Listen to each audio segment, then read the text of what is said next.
বাংলাদেশ ক্রিকেটের দুই পোস্টার বয় সাকিব আল হাসান ও তামিম ইকবাল দুইজনেরই আন্তর্জাতিক ক্যারিয়ার নিয়ে ধোঁয়াশা কাটেনি।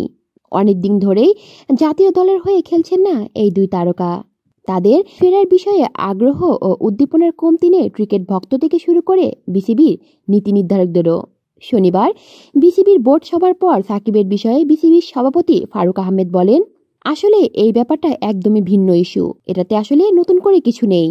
শেষ যে ওয়েস্ট ইন্ডিজ খেলেছি আমরা, সেখানে যে মানসিক অবস্থা ছিল না খেলার মতো, যেতে পারিনি।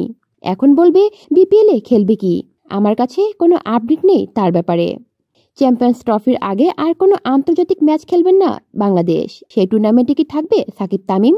এমন প্রশ্নের জবাবে বিসিবির সভাপতি বলেন, যদি কোনো খেলোয়াড় অবসর না নিয়ে থাকে সে নির্বাচনের অবশ্যই অ্যাভেলেবেল থাকবে। এদিকে দলে ফেরার ক্ষেত্রে বেশ কিছু শর্ত জুড়ে তামিম জানিয়েছে ফেরার সম্ভাবনা তার আছে। আর একদিকে রাজনৈতিক বাস্তবতা বদলে যাওয়ার কারণে দেশে ফিরতে পারছে না সাকিব আল হাসান। দক্ষিণ আফ্রিকার বিপক্ষে টেস্ট, আফগানিস্তানের বিপক্ষে ওয়ানডে সিরিজ ও ওয়েস্ট ইন্ডিজের বিপক্ষে পূর্ণাঙ্গ সিরিজে ছিলেন না তিনি। গত বছর ওয়ানডে বিশ্বকাপের আগে নাটকীয়ভাবে অবসর নেন তামিম।